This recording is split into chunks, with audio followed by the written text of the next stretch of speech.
Putang ina mo talaga, Sara Duterte. Ano na naman tong kumakalat na balita? Lahat na lang kinarir mo. Tang ina ba naman, mga minamahal? Imagine nai-issue ka na sa pagnanakaw. Kaya ka nga nai-impeach. Nai-issue ka pa sa panggagancho, pagta-travel, gamit ang pondo ng bayan. Meron ka pang tinatawag na tokhang-tokhang. Ngayon, ano tong kumakalat na issue? Kaya ka pala pumupunta sa ibang bansa kasi nagpalaglag ka ng bata? Uy, ang tanong ko, sino yung kabembangan mo kung totoo man tong putang inang balitang kumakalat na to? And totoo nga naman yung sinasabi, 'di ba? Na katawan mo, pipiliin mo kung ano yung gusto mo. Pero ito yung ito yung napakagagong ginawa mo. Ginawa mo yan. Oo. Sinarapan ninyo yung mga gabi ng lagim. Tapos nung may nabuo na, anong kasalanan ng sanggol para ipa-abort mo?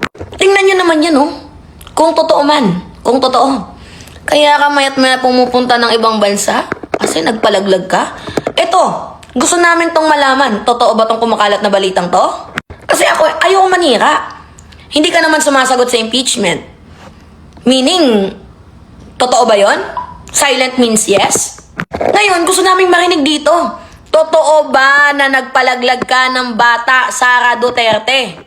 Totoo ba itong balita ng isang vlogger na kaya ka pumupunta sa ibang bansa kasi nagpalaglag ka? Sinong lalaki ang tumira sa'yo? Sinong lalaki ang bumembang sa'yo? Putang ina ka talaga. Kinakahiya ka naming mga babae, nakakasuka ka. Mas malala ka pa sa pokpok. Kung sa bagay, sabi mo nga ikaw yung presidente ng impyerno.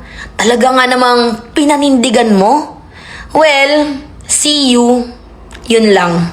Ladies and gentlemen, welcome to FAMAS Award Night 2026. Sino kaya ang mag-uuwi ng tropeo ngayong gabi? Simulan na natin ang first nominee in the movie Her Under Attack, Peter Cayetano Pulto. Any question, the Senate is under attack, was under attack. All of you, your lives were in danger last night. Next nominee, Mr. Make My Day, Bato Dapugante. In the movie, habulin mo ako, baby. And nung hindi ako pumapasok, hinahanap niyo ako. Ngayon na pumapasok na ako, itatanong niyo kung bakit ako pumapasok.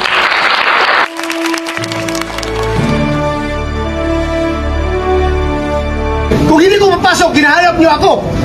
Di ba? Ngayon mapasok ako, tatanungin niyo ako bakit ako pumapasok. Next nominee, ang natatanging clown sa Senado, ang pinakabopol sa lahat ng mga senador. The stupid boy na ex-convict na senador na binoto ng sambayanang Pilipino, Ruben Padilla. In the movie, hindi mo ako pinapalamon, wag mo akong sagot-sagutin. Wag mo akong hawakan. Hindi mo ako pinalalamon para sabihin mo, dawal mo ako. Huwag mo mahawakan. Maniwala ka sa akin. Huwag mo sigaw-sigaw.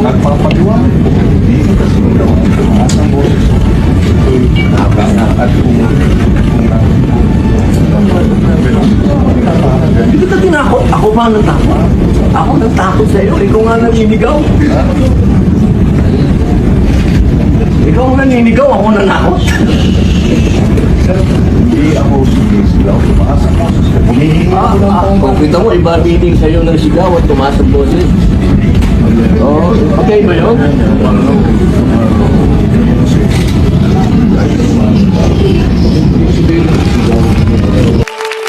Next nominee, ang traidor na kapatid ng Pangulo, si Mangga, si Babalina. In the movie, pinagbabaril na kami dito. Ano ba ang nangyayari? Ayan o. Ala, pumapasok na silang lahat. Ano ba yan? Bakit nagkakaputukan dito sa Senado? Hindi na ito normal. Ano ba naman to? Talaga bang dadakipin na kami lahat? Bakit kami pinagbabaril dito sa labas habang nasa loob mapayapang nagkukopo? Sa lahat po na naging nominado, sino sa tingin mo ang clown sa kanila?